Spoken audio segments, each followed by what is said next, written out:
तो ये टॉपिक आपका जो केंद्र राज्य संबंध है अत्यंत ही महत्वपूर्ण टॉपिक है। निश्चित रूप से 2 क्वेश्चन फिक्स रखिएगा, इस टॉपिक से आपके एग्जाम में आएंगे ही आएंगे। ठीक है, चलिए आज का जो टॉपिक है वो है आपका केंद्र राज्य संबंध, और उसमें बहुत सारे अनुच्छेद हैं, आर्टिकल्स हैं, जहाँ से क्वेश्चन विगत टीआरई के एग्जाम में पूछे गए हैं और फिर पूछे भी जाएंगे। ठीक है, और जो लोग प्रशासनिक सेवा की तैयारी करते हैं तो वहाँ पर भी मेंस में भी एक क्वेश्चन यहाँ पे केंद्र राज्य संबंध से जुड़ा हुआ क्वेश्चन पूछे जाते हैं, और साथ साथ ऑब्जेक्टिव स्तर पे भी क्वेश्चन 2 क्वेश्चन तो एकदम फिक्स रहता है, इस टॉपिक से देना ही देना है। ठीक है, और हर एक आयाम को लेते हुए हमने बहुत ही ढंग से नोट्स तैयार किया है केंद्र राज्य संबंध का।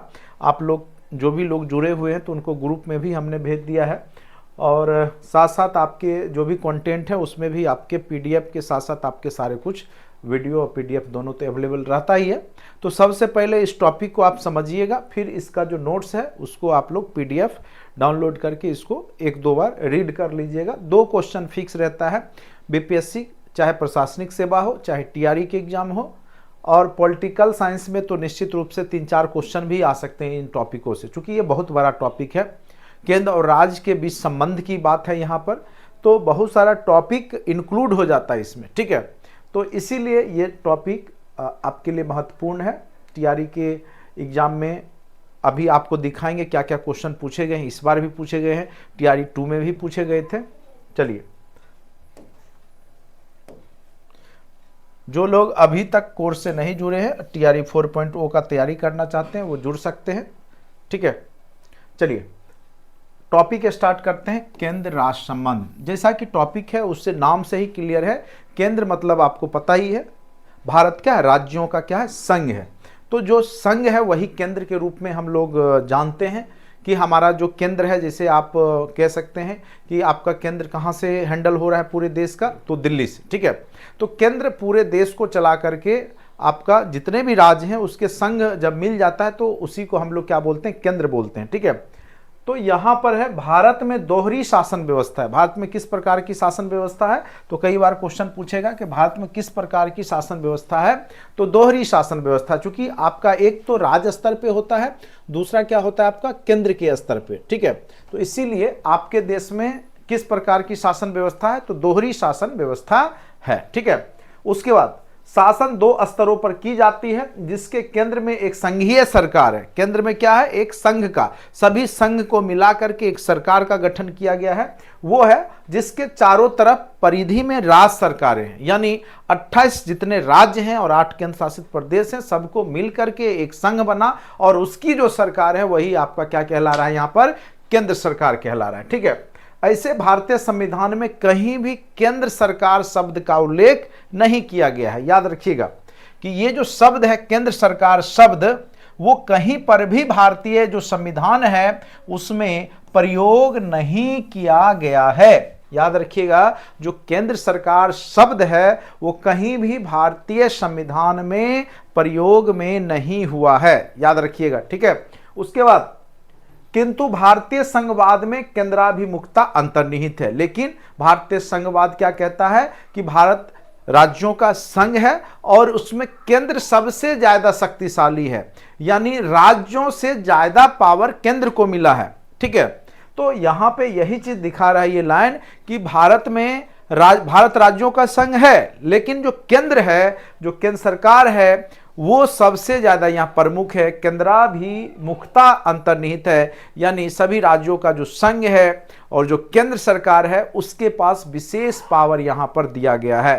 ठीक है, चलिए भारतीय संविधान में केंद्र राज्य संबंध से जुड़े प्रावधान पूछेगा, कई बार यह क्वेश्चन पूछा हुआ है, कौन से अनुच्छेद में केंद्र और राज्य के बीच में संबंध की चर्चा की गई है भारतीय संविधान में, तो याद रखिएगा अनुच्छेद 11 और 12 में। कौन कौन सा अनुच्छेद, तो अनुच्छेद 11 और 12 में केंद्र और राज्य के बीच में जो संबंध है, भाग 11 और भाग 12 में अनुच्छेद 245 से 253 में। ठीक है, याद रखिएगा भाग 11 और 12 है, अनुच्छेद कहां से कहां तक है, तो तो 245 से 293 के बीच में केंद्र और राज्य के बीच में संबंध की चर्चा की गई है। ठीक है, पॉलिटी के जो भी आपके क्वेश्चन पूछे जाते हैं सब यही सब टॉपिक से पूछे जा रहे हैं, और कुछ जो बेसिक क्वेश्चन है वो 9-10 के आपके पॉलिटिकल साइंस जो बुक है वहां से क्वेश्चन पूछे जाते हैं।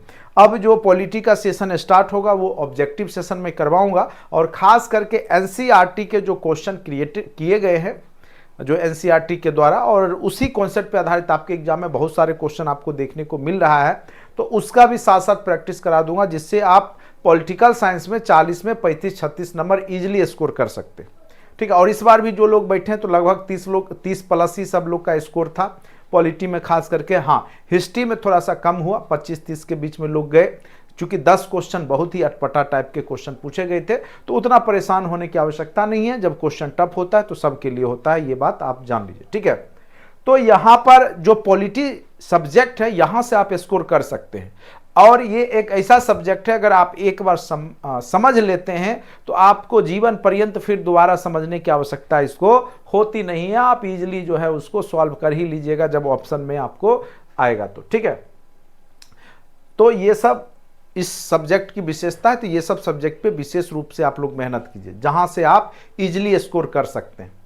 चलिए, तो केंद्र राज्य संबंध आप जान गए कि केंद्र और राज्य का जो संबंध की चर्चा भारतीय संविधान में भाग 11 और भाग 12 में किया गया है, और अनुच्छेद 245 से लेकर के 293 तक जो है वो आपका केंद्र और राज्य के बीच में संबंध की चर्चा की गई है, किस किस प्रकार से संबंध होगा। ठीक है, 11 और 12 दोनों में, भाग 11 और 12 दोनों में है। ठीक है, चूंकि ये बड़ा है ना, 245 से 293 तक है, तो ये बड़ा अनुच्छेद का एक सीरीज है 245 से 293, तो दो भाग में गया है, 11 और 12। ठीक है, तो चलिए, अगर पूछेगा केंद्र और राज्य के बीच संबंध की चर्चा कितने भाग में किया गया है, दे देगा अनुच्छेद 11 में, अनुच्छेद 12 में, एक से अधिक, इनमें से कोई नहीं, तो उसमें एक से अधिक हो जाएगा, और 11-12 दे दिया भाग तो ठीक है, कोई दिक्कत ही नहीं है। चलिए, अब यहां पे हम लोग समझेंगे केंद्र और राज्य के बीच में जो संबंध हैं किस किस प्रकार के संबंध हैं। ठीक है, केंद्र और राज्य के बीच में क्या क्या संबंध स्थापित है आपके देश में, वो यहां पे है। तो सबसे पहले विधायी संबंध, यानी कानून बनाने का अधिकार। आपको पता होगा 3 प्रकार की सूचियां होती है, जैसे केंद्र सूची, राज्य सूची, समवर्ती सूची। केंद्र सूची पे कौन कानून बनाता है, तो केंद्र बनाता है। राज्य सूची पे कौन कानून बनाता है, तो राज्य सरकारें बनाती है, विशेष परिस्थिति में केंद्र भी बना देता है। और समवर्ती सूची दोनों के मिली जुली रूप से ही बनाया जाता है। और अवशिष्ट शक्तियां जो भी होती है, एक्स्ट्रा जो कानून बनाना होगा, कोई नया मुद्दा आ गया, जैसे कोरोना आ गया, तो उससे रिलेटेड संविधान का कोई पार्ट बनाना होगा, तो उस समय अवशिष्ट शक्ति केंद्र सरकार को रहता है। ये चीज आपको जानकारी होगी, नहीं है तो आप जान लीजिए। तो विधायी संबंध है, कानून बनाने संबंधी शक्ति के बारे में है यहां पे। तो अनुच्छेद 245 से जो 255 है, 245 से 255, 245 से जो 255 अनुच्छेद है, यह केंद्र और राज्य के बीच में विधायी यानी कानून बनाने संबंधी क्या क्या अनुच्छेद में प्रावधान है, किस विषय पे कौन कानून बनाएगा और किस प्रकार से उसको राज्य को मानना पड़ेगा, उससे संबंधित आपका यहां पे अनुच्छेद 245 से 255 है। ठीक है, वही कार्यकारी संबंध यानी प्रशासनिक संबंध, जैसे आपका अखिल भारतीय सेवा है, यूपीएससी जो होता है केंद्र स्तर पे होता है, लेकिन वो जो एम्प्लॉय होते हैं, जो आईएएस आईपीएस बन के जाते कहां हैं, तो राज्य के अधीन जाते हैं। ठीक है, तो यहां भी संबंध है। तो कार्यकारी संबंध जो है वो अनुच्छेद 256 से लेकर के 263 तक इसकी चर्चा की गई है भारतीय संविधान में। अनुच्छेद 256 से 63 तक कार्यकारी या प्रशासनिक संबंध के बारे में यहां पे चर्चा किया गया है। 256 से 263 जो मेंस राइटिंग करते हैं, जो मेंस में लिखेंगे, तो ये सब सारा जैसे जैसे हमने ड्रॉ किया है उस हिसाब से ट्री स्ट्रक्चर बनाते हुए लिखना होता है, तो आपको एक बेहतर मार्क्स मिलता है। ठीक है, उसके बाद देखिए वित्तीय संबंध जो है वो अनुच्छेद 268 से 293 के बीच में अनुच्छेद में चर्चा किया गया, जिसमें वित्त संबंध, जैसे इस बार पूछा था वित्त आयोग का गठन किस अनुच्छेद के तहत किया जाता है, टीआरई 2 में पूछा था, आप लोग को पता होगा। अनुच्छेद 280 जो होता है, या टीआरई 3 में ही शायद पूछा था, अभी तो जस्ट कुछ दिन पहले, या मुझे याद नहीं है, लेकिन ये क्वेश्चन आप लोग जो लोग एग्जाम दिए होंगे उनको पता होगा। अनुच्छेद वित्त संबंध वाला पूछा था अनुच्छेद 280, समवर्ती सूची वाला भी पूछा था, केमे अनुसूची में है। अब कब पूछा था ये नहीं मुझे पता है, लेकिन टीआरई के एग्जाम में हमने देखा था कि आपका एक क्वेश्चन ये भी पूछा था, अनुसूची की चर्चा जो है जो केंद्र सूची जो है आपका राज्य सूची, समवर्ती सूची, केमे अनुसूची में किया गया है, ये भी क्वेश्चन पूछा गया था। तो ये सब आप देखिए कम से कम 4-5 क्वेश्चन यही चैप्टर से आपके एग्जाम में पूछे गए। तो इसको जब तक आप लोग अच्छे से नहीं समझिएगा तब तक बहुत दिक्कत होगा, ठीक है। तो वित्तीय संबंध जो होगा केंद्र और राज्य के बीच में, चाहे वित्त आयोग का गठन हो, चाहे कोई भी संबंध है, तो वो 268 से 293 के बीच में ही अनुच्छेद होगा। तो कई बार अगर आपको एग्जैक्ट नहीं भी पता है वित्तीय देखे, तो आप देख लीजिए कि 268 से 293 के बीच में कौन सा अनुच्छेद है, तो उस पर भी आप रिस्क लेके मार दीजिएगा तो सही चला जाता है। तो कई बार क्या होता है कि सभी क्वेश्चन आपको आता नहीं होता है, कुछ क्वेश्चन कॉमन सेंस से भी आप बना सकते हैं। जैसे यहाँ पे जो कार्यकारी संबंधी जो संबंध है अनुच्छेद 256 से 263 के बीच में है। जैसे यहाँ पे विधायी कानून बनाने संबंधी जो संबंध है 245 से 255 है, उससे रिलेटेड अगर कोई क्वेश्चन पूछेगा तो अगर उस बीच के रेंज में अनुच्छेद है तो आप उस पर मार सकते हैं और आपका सही हो जाएगा, ठीक है, जनरली। चलिए आगे चर्चा करते हैं। यहाँ पर सबसे पहले हम लोग देखेंगे केंद्र तथा राज्यों के बीच में विधायी संबंध में क्या क्या शक्ति किस किस को दिया गया है, केंद्र को क्या शक्ति है, राज्य को क्या शक्ति है, उसके बारे में। किसी भी विषय पर कानून बनाने की शक्ति विधायी शक्ति है। कोई भी विषय पे कानून बना सकते हैं आप, चाहे शिक्षा पे हो, चाहे रोजगार पे हो, कोई भी विषय पे अगर कानून बनाता है उस संबंधी शक्ति यानी कानून बनाने वाली शक्ति विधायी शक्ति कहलाती है। विधेयक यही होता है ना, विधेयक कानून, जिसका बंटवारा अनुच्छेद 245 से 255 के तहत किया गया है।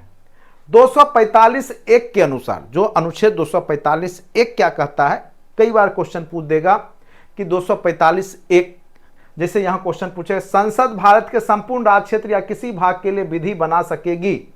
किसी राज्य का विधानमंडल संपूर्ण राज्य या उसके किसी भी भाग के लिए विधि बना सकेगा। यह कौन से अनुच्छेद में चर्चा किया गया है कि संसद देश के किसी भी कोने के लिए कानून बना सकता है और राज्य अपने राज्य के अंदर किसी भी क्षेत्र के लिए कानून बना सकता है या पूरे राज्य में लागू कर सकता है। वो किस अनुच्छेद के तहत ऐसा प्रावधान किया गया है भारतीय संविधान में, तो याद रखिएगा अनुच्छेद 245 का क या 1, ठीक है, अनुच्छेद 245 का क या 1 के तहत जो है ऐसा प्रावधान किया गया है, ठीक है।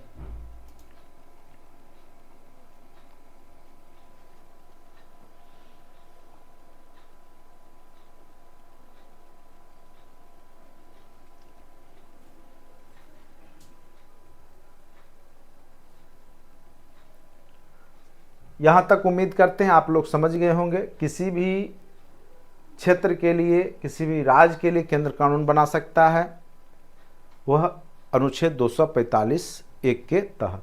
चलिए संविधान की, अब देखिए यही क्वेश्चन आपको पूछा गया था किस अनुसूची में, तो 7वीं अनुसूची में विधि निर्माण के विषयों को 3 सूचियों में बांटा गया है। या पूछेगा समवर्ती सूची किस अनुसूची में चर्चा किया गया है, या केंद्र सूची, राज्य सूची, सब समवर्ती सूची हो, चाहे केंद्र सूची हो, चाहे राज्य सूची हो, सब 7वीं अनुसूची में ही चर्चा किया गया है।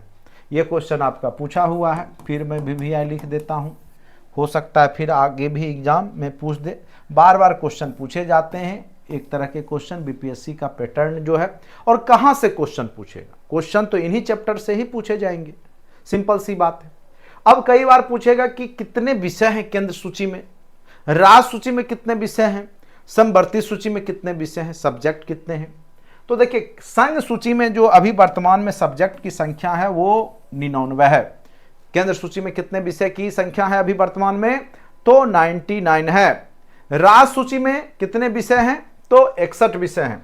राज्य सूची में कानून बनाने के कितने विषय हैं, 61। और वहीं समवर्ती सूची में कानून बनाने के कितने विषय हैं, तो 52। एकदम याद रखिएगा, ये क्वेश्चन कई बार पूछे जा चुके हैं कि केंद्र सूची में कितने विषय हैं। तो याद रखिएगा केंद्र सूची में 99 विषय है, राज्य सूची में 61 विषय हैं और समवर्ती सूची में 52 विषय है अभी वर्तमान में। ये एकाध आगे पीछे भी होते रहता है, तो इसको थोड़ा सा अभी वर्तमान में यही है, ठीक है। बाकी एक बार नेट से भी अपडेट कर लीजिएगा, हो सकता है कोई अनुसूची आगे पीछे एक आध जोड़ दिया जाता है, कभी घटा दिया जाता है, लेकिन वर्तमान में 99, जब मैं नोट्स तैयार कर रहा था उस समय 99 विषय केंद्र सूची में थे, राज्य सूची में 61 विषय थे और समवर्ती सूची में 52 विषय थे। अभी भी यही होगा, आप लोग नेट पे सर्च मार के एक बार देख लीजिएगा इसे। उसके बाद देखिए अब क्या है कि राष्ट्रीय विषय पे भी अनुच्छेद 249 के तहत राज्यसभा में कानून बनाए जा सकते हैं। लोकसभा होता है, एक राज्यसभा होता है, जो उच्च सदन है, जो राज्यसभा है, वहां पर भी राष्ट्रीय स्तर के केंद्र के लिए, पूरे देश के लिए कानून बनाया जा सकता है और उसको राज्य में भी लागू किया जा सकता है, ठीक है। चलिए अब देखिए कुछ विषय है, कई बार पूछ देगा कि जैसे इनमें से कौन सा विषय जो है राज्य सूची का है या कौन सा विषय राज्य सूची का नहीं है, इस तरह के क्वेश्चन आपके एग्जाम में पूछे जा सकते हैं। तो देखिए केंद्र सूची, जो केंद्र का जिस पे कानून बनाने का अधिकार है, उसमें आपका विदेशी मामले, जितने भी विदेशी मामले होंगे उसमें कानून केंद्र सूची ही बनाएगा। कौन बनाएगा? विदेशी मामले में कोई भी फॉरेन पॉलिसी तैयार करेगा तो वह केंद्र ही तैयार करेगा, याद रखिएगा, केंद्र ही आपके विदेशी मामलों को तैयार करेगा। उसके बाद रेलवे संबंधी जितने भी कानून बनेंगे वो आपके केंद्र सरकार के द्वारा ही बनाए जाएंगे। तीसरा वायुसेना, ठीक है, एयरफोर्स या जो भी हो, सेना संबंधी जो भी है, वायु सेना हो चाहे कोई भी सेना हो, केंद्र ही बनाता है। डाक सेवा आपका पोस्ट ऑफिस वगैरह का, सेना हो गया, मुद्रा हो गया, वायु सेवा ये होता, चूंकि सेना यहां दिया हुआ ही, वायु सेवा, ठीक है। तो ये सब जो भी हैं कानून बनाने का, इन सब विषयों पे केंद्र का ही पावर है, मुद्रा जारी करने का, निर्गत करने का। उसके बाद राज्य के अंदर विषय स्थानीय शासन, जो पंचायती राज व्यवस्था है उसको लागू करवाने का काम राज्य सरकार करेगा। कृषि संबंधी समस्या, उसका निदान का काम राज्य सरकार करेगा। जेल जो होता है, जेलर वगैरह की नियुक्ति, जेल में जो भी है व्यवस्था करना। पुलिस प्रशासन की जो नियुक्ति है वो भी राज्य करेगा। शराब संबंधी नियम भी राज्य बनाएगा, जैसे आपके देश में, आपके राज्य में शराब बंद किया हुआ है, लेकिन बहुत सारे राज्य में शराब बिक्री होती है खुलेआम, तो ये कानून बनाने का अधिकार राज्य को है, इसीलिए किसी राज्य में शराब बिक्री नहीं होती है, किसी में होती है। भूमि संबंधित जो राजस्व है वो सब वसूली करने का काम, खरीद बिक्री जो जमीन होता है वो सब भी जो फंड है वो राज्य सरकार को जाती है। वाणिज्य व्यापार जो होता है वो भी कानून बनाने का अधिकार राज्य को ही दिया गया है, वाणिज्य बनाने का, वाणिज्य व्यापार। अब देखिए समवर्ती सूची, जो केंद्र और राज्य दोनों को उस पर कानून बनाने का अधिकार है, तो उसमें है आपका वन, जंगल, जंगल से संबंधित नियम केंद्र और राज्य दोनों बना सकते हैं। सबसे महत्वपूर्ण है शिक्षा। शिक्षा क्या है? समवर्ती सूची में आता है। केंद्र और राज्य दोनों का उत्तरदायित्व होता है कि 6 से 14 वर्ष तक की आयु के बच्चों को शिक्षा दे, और दोनों फंड मुहैया करती है, केंद्र सरकार और राज्य सरकार दोनों, शिक्षा में। उसके बाद सामानों में मिलावट की जांच करने का काम भी दोनों के होता है। आप देखते होंगे जो भी फूड इंस्पेक्टर वगैरह होते हैं, केंद्र के भी होते हैं, राज्य स्तर के भी होते हैं। मजदूर संघ, ये आपका केंद्र का भी हो सकता है, राज्य का भी हो सकता है, उससे संबंधित कानून बनाने का अधिकार दोनों के पास होता है। अनुच्छेद 254 के तहत केंद्र जो है समवर्ती सूची के विषय पे कानून बना सकता है, ठीक है। विशेष पावर समवर्ती संबंधी सूची है कि अनुच्छेद 254 के तहत केंद्र जो है किसी भी विषय पे कानून बना सकता है, समवर्ती संबंधित विषय पर, ठीक है। अनुच्छेद 254 याद रखना है। अवशिष्ट शक्ति किसको कहते हैं, ठीक है, यानी कोई एक्स्ट्रा कानून बनाना है, कोई नया विषय आ गया, मुद्दा आ गया, जैसे अभी साइबर से संबंधित बहुत सारे अटैक हो रहे हैं, आपके जो अकाउंट से पैसा जो है गायब कर दिया जाता है, ठीक है। IT act, information technology act या बहुत सारे एक्ट जो बनाए जाते हैं तो वो सब केंद्र के द्वारा ही बनाया जाता है, उस पर राज्य सरकार का कोई यहाँ पे नहीं होता है।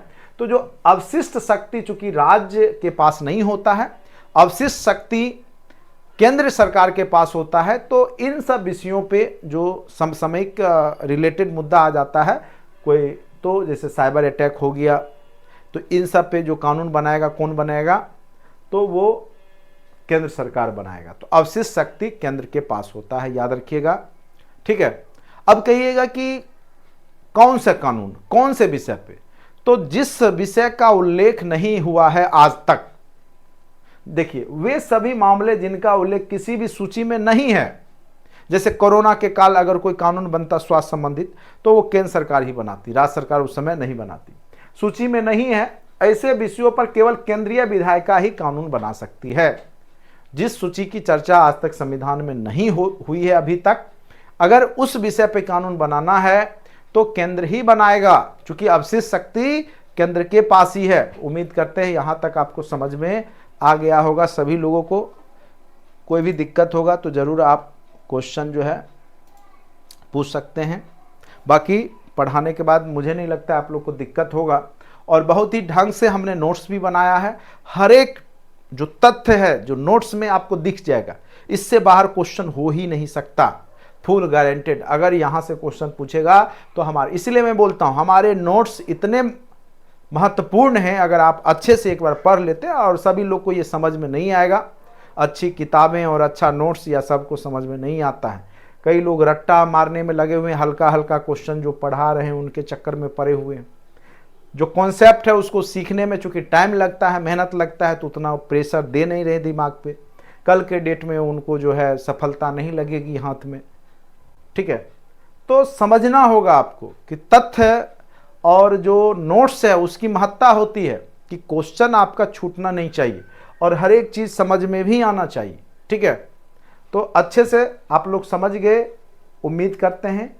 ठीक है, अब यहां पर हम लोग अभी चर्चा किए थे, हम लोग केंद्र सूची, राज्य सूची, समवर्ती सूची, विषय के बारे में बताया, कौन विषय किसका है ये बताया। यहां से निश्चित रूप से एक क्वेश्चन फिक्स रखिए, दे ही देता है बीपीएससी।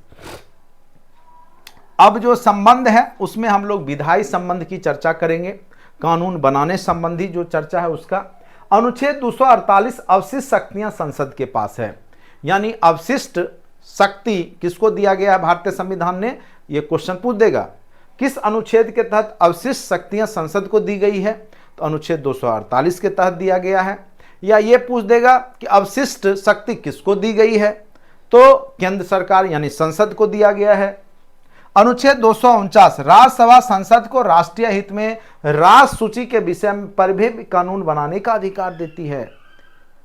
देखिए राज्य सूची का कानून तो राज्य सरकार को तो है ही, लेकिन अनुच्छेद 249 क्या कहता है आपका कि केंद्र भी राज्य से संबंधित राष्ट्रीय हित का अगर कोई मुद्दा है जो एक से अधिक राज्यों पर लागू होगा, वैसे मुद्दों पे कानून बना सकती है केंद्र। ये पावर अनुच्छेद 249 के तहत दिया गया है।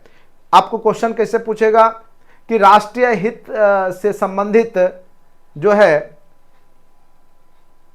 राज्य सूची में विषय पर कानून बनाने की शक्ति जो है संसद को कौन सा अनुच्छेद देता है, तो याद रखिएगा अनुच्छेद 249, यानी अनुच्छेद 249 के तहत राज्यसभा जो कि केंद्र का है, लोकसभा राज्यसभा, राज्य संबंधित किसी भी विषय पे कानून बना सकती है, लेकिन वो राष्ट्रीय हित का मुद्दा होना चाहिए, एक से अधिक राज्यों में लागू होना चाहिए। ठीक है, चलिए अब है अनुच्छेद 252, दो या दो से अधिक राज्यों के अनुरोध पर राज्य सूची के विषय पर भी संसद कानून बना सकती है। अगर दो या दो से अधिक राज्य चाहे कि उस मुद्दा पे केंद्र सरकार कानून बनाए, रिक्वेस्ट करे, तो अनुच्छेद 252 के तहत केंद्र जो संसद है वो कानून राज्य के लिए भी बना सकता है, लेकिन दो या दो से अधिक राज्य उसके लिए उनको कहे तब, ठीक है, अनुरोध करे तब, याद रखिएगा। अनुच्छेद 253 भारत सरकार के द्वारा किसी भी अन्य देश के साथ की गई संधि, करार, अभिसमय के लिए राज्य सूची के विषय में विधि पारित कर सकती है। ठीक है, तो यहां पे ये सब पावर आपको केंद्र सरकार को दिया गया है। राष्ट्रपति शासन के दौरान जब किसी राज्य में राष्ट्रपति शासन लगता है तो अनुच्छेद 356 वहां लगा दिया जाता है, आर्टिकल 356 जो क्या कहता है, राष्ट्रपति शासन की बात करता है। अनुच्छेद 352, 356, 360 ये राष्ट्रीय आपातकाल की स्थिति है, और किसी राज्य में राष्ट्रपति शासन जो लगता है अनुच्छेद 356 के तहत ही लगता है। तो उस समय में राज्य की सारी जो विधायी की जो शक्ति है, यानी राज्य के अंदर जो कानून बनाने की जो शक्ति है, वो किसके पास आ जाएगी, तो उस समय केंद्र के पास आ जाता है। तो इसीलिए कहता है राष्ट्रीय आपात या किसी राष्ट्रपति शासन लग गया किसी राज्य में, तो उस समय वहां का सारा कानूनी व्यवस्था केंद्र सरकार देखती है, और राज्य के लिए कानून भी उस समय बनाने का काम जो करेगी वो केंद्र ही करती है, अनुच्छेद 356 के तहत।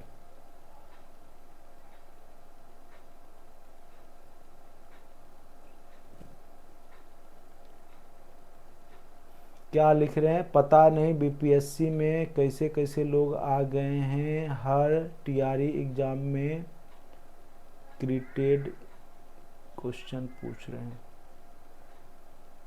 अरे भाई, क्रिएटेड नहीं पूछेगा तो कहां से पूछेगा, उसको सैलरी मिलता है क्वेश्चन बनाने के लिए, क्वेश्चन छापने के लिए, कॉपी पेस्ट करने के लिए नहीं वो सैलरी मिलता है, जो भी लोग बनाते होंगे क्वेश्चन।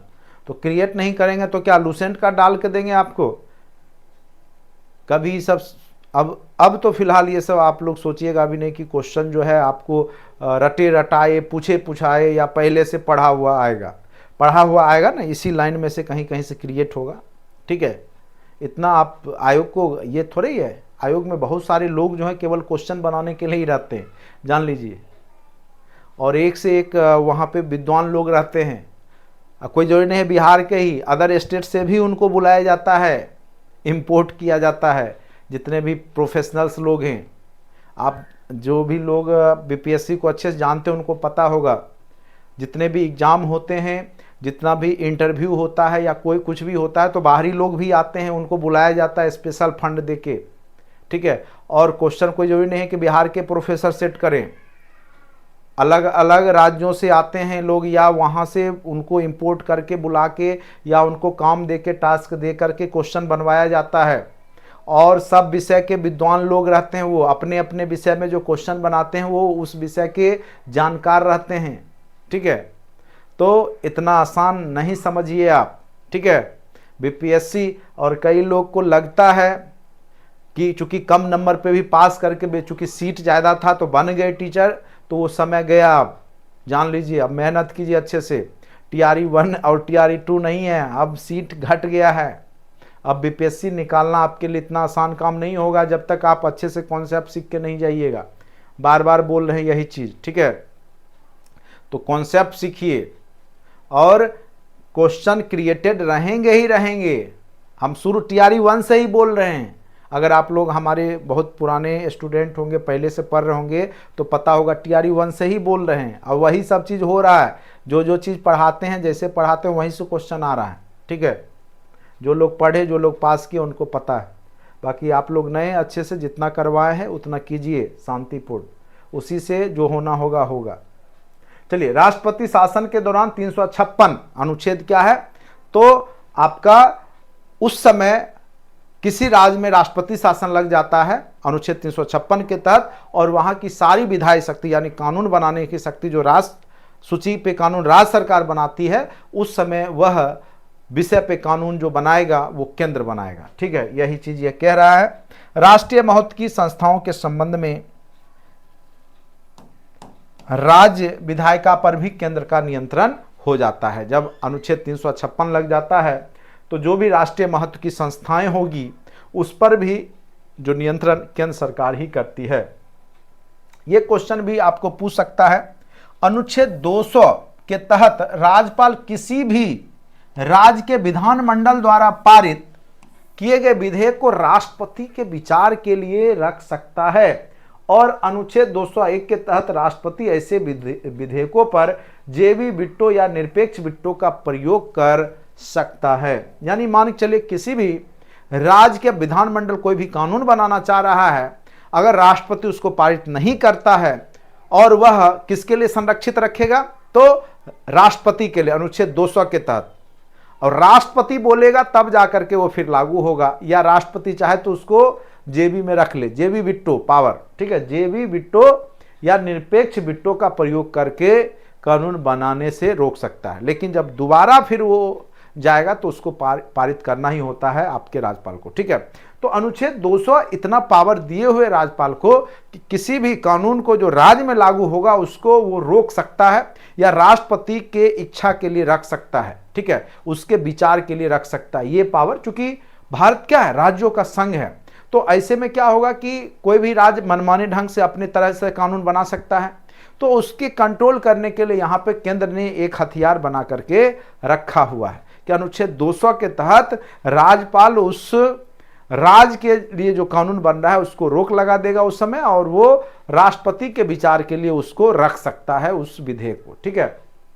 तो ये पावर जो है अनुच्छेद 200 के तहत राज्यपाल को दिया गया है। अनुच्छेद 254 क्या कहता है, यदि राज्य विधानसभा संसद के किसी कानून के विरोध की स्थिति में है तो संसद का कानून मान्य होगा। अगर मान के चलिए किसी कानून, जैसे शिक्षा संबंधी कानून हो गया, उस पर केंद्र भी बना सकता है और राज्य भी कानून बना सकता है। अगर दोनों में विवाद हो गया, ठीक है, तो उस स्थिति में राज्य का कानून लागू नहीं होगा, केंद्र का कानून लागू होगा, ठीक है। तो विवाद की स्थिति में हमेशा सर्वोपरि आपका केंद्र होगा, और यह अनुच्छेद 254 कहता है। तो यही थे महत्वपूर्ण आपके विधायी संबंध केंद्र और राज्य के बीच में।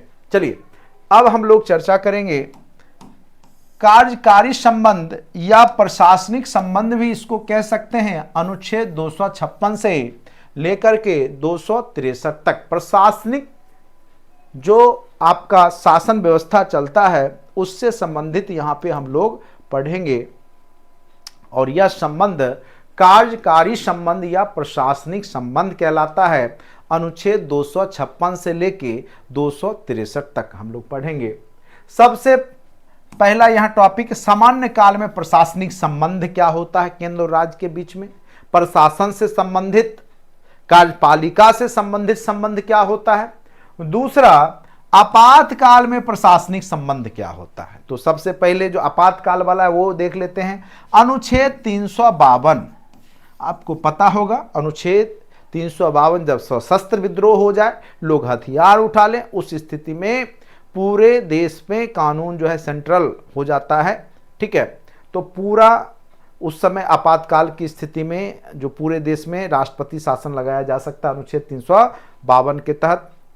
उसके बाद अगर किसी राज्य का शासन व्यवस्था विफल हो जाता है, बहुमत दल की सरकार नहीं रहती है, नहीं बन पाते, उस स्थिति में राष्ट्रपति शासन लगा दिया जाता है अनुच्छेद 356 के तहत। और अनुच्छेद 360 वित्तीय आपात है, जब देश की स्थिति वित्तीय रूप से कमजोर हो जाएगी तब ये लगाया जाएगा, आज तक लगाया नहीं गया है। 4 का गैप है, 352, 356, 360, ठीक है। अब यहां पे सामान्य काल में प्रशासनिक संबंध क्या क्या है। ये तो आपातकाल में तो पूरा पावर ही केंद्र के पास चला जाता है इस अनुच्छेद के तहत, लेकिन सामान्य परिस्थिति में क्या है, कार्यकारी शक्तियों का सामान्य बंटवारा किया गया है विषय वाइज बना के।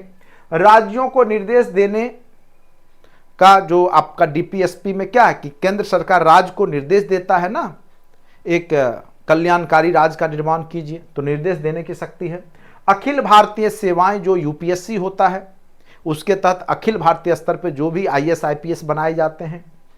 अन्य संवैधानिक प्रावधान भी किया गया है, संविधानेतर, संविधान के अलावे भी जो संविधान में चर्चा नहीं है उसके अलावे भी बहुत सारा प्रावधान कार्यकारी संबंधित केंद्र और राज्य के बीच में किया गया है। आगे हम लोग देखेंगे क्या क्या है वो। अब देखिए कार्यकारी शक्ति संबंध जो सामान्य बंटवारा है वो क्या है, जिस विषय पर केंद्र कानून बनाती है उस पर केंद्र प्रशासनिक अधिकार, जिस विषय पे केंद्र कानून बनाएगी उस पे प्रशासनिक अधिकार भी किसका होगा, केंद्र का होगा। और जिस विषय पे राज्य बनाएगा कानून उस विषय का प्रशासनिक अधिकार भी राज्य सरकार का होगा, ठीक है। तो जो जिस विषय पे कानून बनाएगा उसका प्रशासनिक अधिकार उसी के पास रहता है। अनुच्छेद 256 क्या कहता है, राज्य क्षेत्र में संसद कानून अनुपालन सुनिश्चित रहे, यानी किसी भी राज्य में जो संसद से संबंधित कानून है, जो संसद कानून बनाती है वो लागू रहेगा अनुच्छेद 256 के तहत। प्रत्येक राज्य को संसद यानी केंद्र का कानून मानना पड़ेगा। अनुच्छेद 257 केंद्र सरकार के साधनों एवं रख रखाव राज्य सरकार की जिम्मेदारी होगी। ठीक है, जो साधन है जैसे खनिज संपदा, जैसे झारखंड है तो ऐसा रहे तो झारखंड सबसे अमीर राज्य हो जाए, चूंकि कोयला है, बहुत सारे खनिज संपदा है। लेकिन क्या होता है कि जहां पे खनिज है, प्राकृतिक संसाधन है, तो उस पर केंद्र का हक होता है। ठीक है, तो वैसे संसाधनों के रखरखाव की जिम्मेदारी राज्य सरकार की होती है। हाँ, उसका ये बात है कि उसमें उसका परसेंटेज बनता है, लेकिन पूर्ण रूप से उस राज्य की खनिज संसाधन या कोई भी जो भी आप विरासत है तो वो उस राज्य का नहीं होता, बल्कि वो पूरे देश का विरासत होता है और उसकी रखरखाव की केवल जिम्मेदारी राज्य को दी जाती है। और अनुच्छेद 257 के तहत यानी केंद्र संबंधित कोई संसाधन है या साधन है तो उसकी रखरखाव, जैसे मान के चलिए रेलवे है तो वो हर एक राज्य से गुजरेगा, है तो वो केंद्र का चीज। अब केंद्र और राज्य के बीच विवाद होगा तो क्या रेलवे पटरी उखाड़ के कोई हटा देगा? राज्य कहेगा हम अपने राज्य से गुजरने नहीं देंगे। अगर ऐसा होगा तो ये मुद्दा बार बार आपको दिखाई देता कि जहां पर केंद्र की सरकार नहीं है वहां पे पता चल रहा है कि रेलवे बंद हो गया, उस रास्ते से जाने ही नहीं दिया जा रहा है। तो यही चीज है अनुच्छेद 257 के तहत केंद्र सरकार के साधन हो, रेलवे हो या कोई भी चीज है, उसकी सुरक्षा, डाक हो, ये सब की सुरक्षा की जिम्मेदारी राज्य सरकार को रहती है अनुच्छेद 257 के तहत। अनुच्छेद 258 के तहत केंद्र सरकार राज्य सरकार की सहमति से उस सरकार के अधिकारियों को केंद्र की कार्यपालिका में शामिल विषय से संबंधित शक्तियों तथा कृत्य सौंप सकता है। अनुच्छेद 258 के तहत केंद्र सरकार राज्य सरकार की सहमति से सरकार के अधिकारियों को केंद्र के कार्यपालिका में शामिल कर सकता है। कई बार आप लोग सुनते होंगे कि लोग डीएसपी से भी प्रमोटेड होकर एसपी बन सकते हैं। ठीक है, क्यों? चूंकि यही शक्ति है अनुच्छेद 258 के तहत। जो लोग राज्य स्तरीय आयोग के द्वारा भी पास करके जाते हैं तो हो सकता है कि अपने नौकरी के लास्ट पीरियड में यूपीएससी कैडर में जा सकते हैं, क्योंकि अनुच्छेद 258 के तहत ऐसा प्रावधान है। ठीक है, अखिल भारतीय सेवाएं IAS, IPS, IFS Akhil Bharatiya सेवाओं के लिए चयन व प्रशिक्षण का कार्य केंद्र सरकार द्वारा किया जाता है, जबकि इन सेवाओं में नियुक्त अधिकारी केंद्र और राज्य दोनों सरकारों के अधीन कार्य करते हैं। ठीक है, तो जब भी आईएएस, आईपीएस या आईएफएस बनते हैं तो वो केंद्र के द्वारा ही बनाए जाते हैं, लेकिन ये कार्य जो करते हैं, प्रशिक्षण और ये सब ट्रेनिंग देने का काम केंद्र करता है, लेकिन जब ये काम करते हैं तो वो केंद्र और राज्य दोनों के लिए करते हैं। ठीक है, तो ये भी आपका याद रखना है। अन्य संवैधानिक प्रावधान में क्या है वो देखिए। राज्यपाल की नियुक्ति राष्ट्रपति के द्वारा, राज्यपाल किसी भी राज्य के राज्यपाल की नियुक्ति कौन करता है? राष्ट्रपति करता है। ये चर्चा हमने पिछले भी क्लास में राज्यपाल चैप्टर में बताया था। रबर स्टैंप के रूप में प्रयोग होता है राज्यपाल का। राज्य निर्वाचन आयुक्त को हटाने का अधिकार, राज्य के निर्वाचन आयुक्त को हटा सकते हैं राष्ट्रपति, केंद्र को यहां पावर है। राज्य लोक सेवा आयोग, ठीक है, के अध्यक्ष, राज्य लोक सेवा आयोग के अध्यक्ष को हटाने का भी अधिकार राष्ट्रपति को दिया गया है। ठीक है, अब संविधान के अलावे यानी संविधानेतर प्रावधान क्या क्या है जिसकी चर्चा संविधान में नहीं है। थोड़ा बड़ा चैप्टर है, पेशेंस से सुन लीजिए, क्वेश्चन बनेगा, तुरंत में परेशान होने की जरूरत नहीं है। कई लोग जो है सोचते हैं 10 मिनट 15 मिनट का शॉर्ट वीडियो थोड़ी देख रहे हैं, मनोरंजन का चीज़ थोड़ा ही है, ये ज्ञान का चीज़ है, जानकारी का चीज़ है, टाइम देना पड़ेगा एग्जाम में अगर बनाना चाहते हैं। ठीक है, तो कई लोग जो है 15-20 मिनट में ही थक जाते हैं, तो अपना टाइम बढ़ाइए। ठीक है, मेहनत कीजिए, बीपीएससी में टीचर भी बनना है, और जो लोग प्रशासनिक सेवा के लिए पढ़ रहे हैं तो अभी से 8 घंटा 9 घंटा 1-2 साल पढ़िए, तब जा करके अब आपका बीपीएससी प्रशासनिक सेवा वाला निकलेगा। इतना आसान नहीं है, जान लीजिए। ये लाख का लाख सीट रहता है तब आपसे नहीं हो रहा है, बहुत लोग परेशान रहते हैं। वहाँ 500 सीट आएगा, 250 सीट आएगा, बच्चे 5 लाख रहते, प्री मेंस इंटरव्यू देते देते परेशान हो जाइएगा। 1-2 बार नहीं हुआ तो बैठ जाइएगा। ठीक है, क्योंकि संघर्ष करना इतना आसान नहीं होता है, प्री देना, मेंस देना, इंटरव्यू देना। अब फिर नहीं हुआ, पुनर्मुस्को भव, फिर से आप लग जाइए प्री में, फिर पैटर्न बदल जाता है, फिर टफ हो जाता है। तो जो करना है एक बार में फोर्सली कर लीजिए, थोड़ा थोड़ा के लिए रह जाइएगा तो फिर समस्याएं परेशानी बढ़ेगी, जैसा कि हम लोग के जीवन में हुआ। ठीक है, जब प्री मेंस इंटरव्यू देते थे तो उतना सीरियस में नहीं पढ़ाई किए, उतना ध्यान नहीं देते थे, लगता था हो जाएगा, इजी मोड में पढ़ाई करते थे। और जब नहीं हुआ तो अब लगता है कि प्री भी निकालने के लिए बहुत स्टडी करने की आवश्यकता है। क्योंकि समय के अनुरूप क्या हुआ, सब कुछ बदला और धीरे धीरे क्या हो रहा है कि परिवर्तन हो रहा है। नए नए स्टूडेंट आ रहे हैं, नए नए उमंग वाले लोग, नए नए जोश वाले लोग। टक्कर देना इतना आसान नहीं होगा। जो लोग टीआरई 1 में बैठे अब टीआरई 2, 3 में नहीं पास कर पाएंगे, जान लीजिए। तो समय के अनुरूप उन्होंने ले लिया, फिर अभी टीआरई 4 होगा, उससे टफ, टीआरई 5 में और टफ हो जाएगा। तो और एक समय ऐसा आएगा कि आपको बिहार में नौकरी लेना, टीचर का भी जॉब मुश्किल हो जाएगा। ठीक है, तो वो धीरे धीरे, चूंकि सीट के हिसाब से ही कट ऑफ होता है। तो जो भी लोग टीआरई 3 में बैठेंगे, टीआरई 4 उसको अंतिम अभियान मान करके तैयारी कीजिए। ठीक है, हुआ तो हो ही गया, नहीं तो फिर मुश्किल है।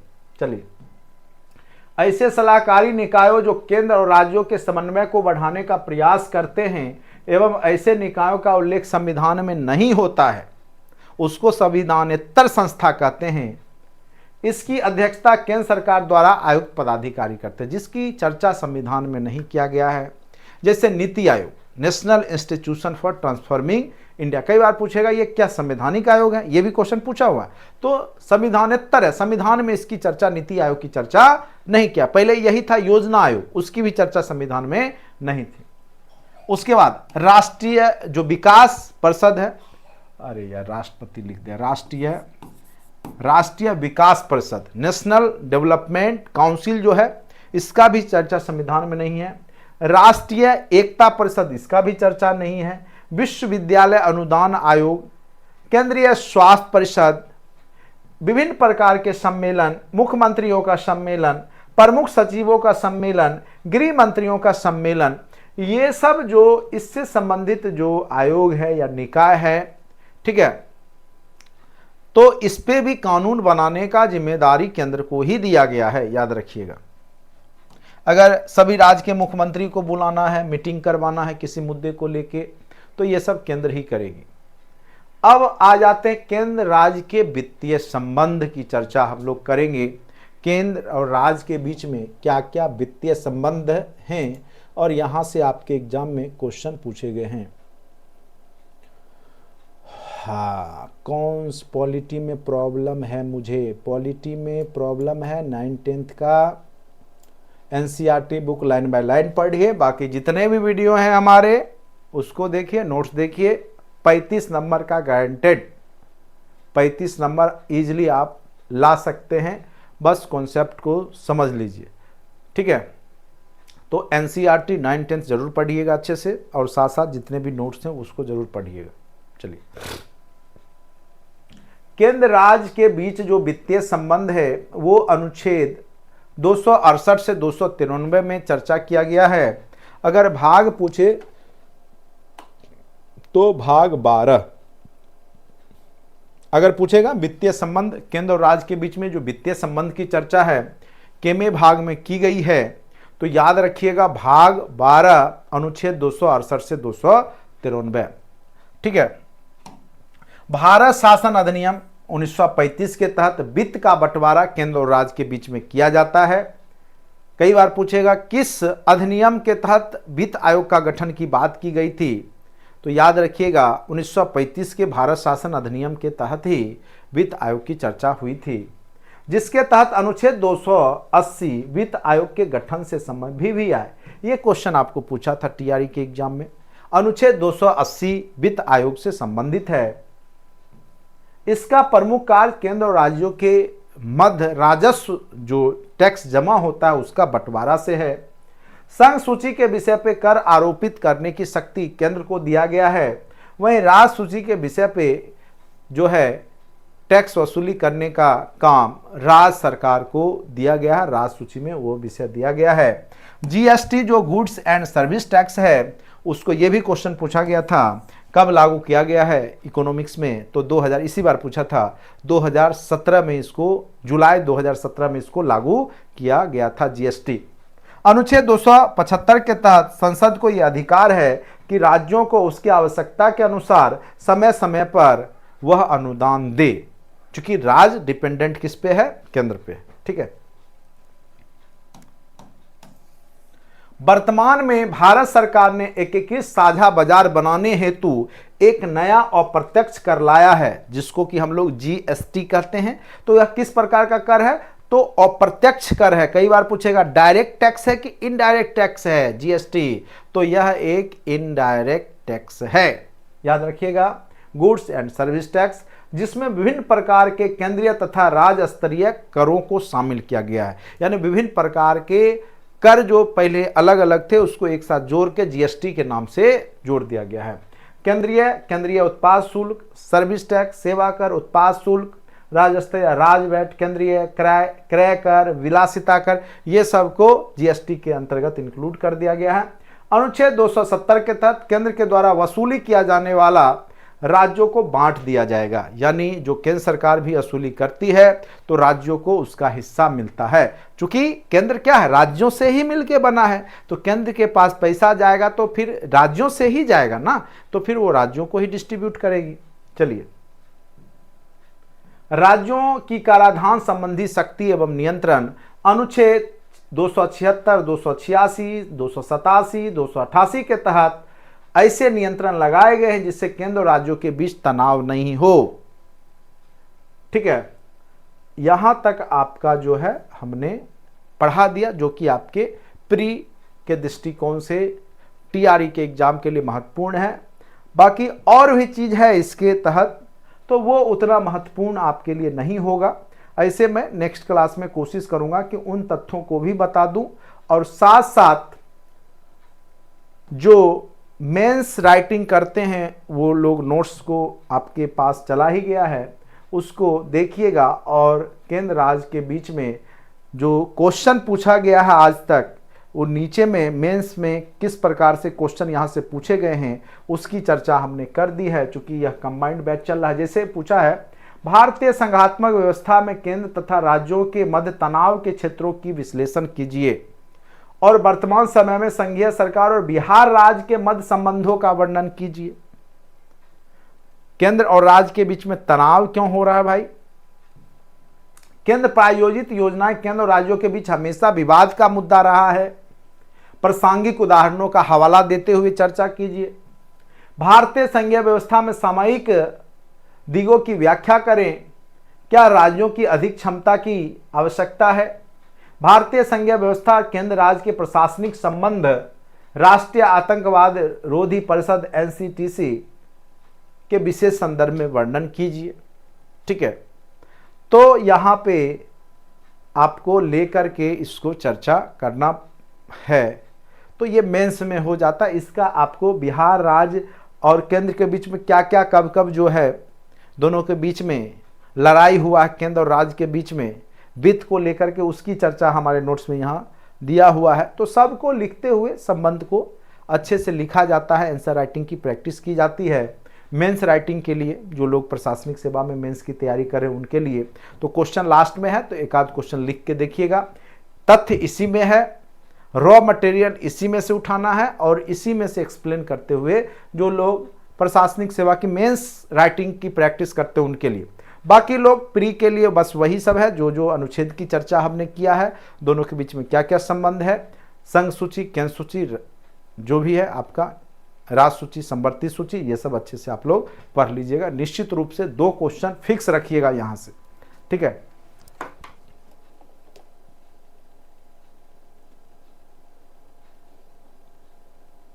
चलिए आज के लिए इतना ही। धन्यवाद।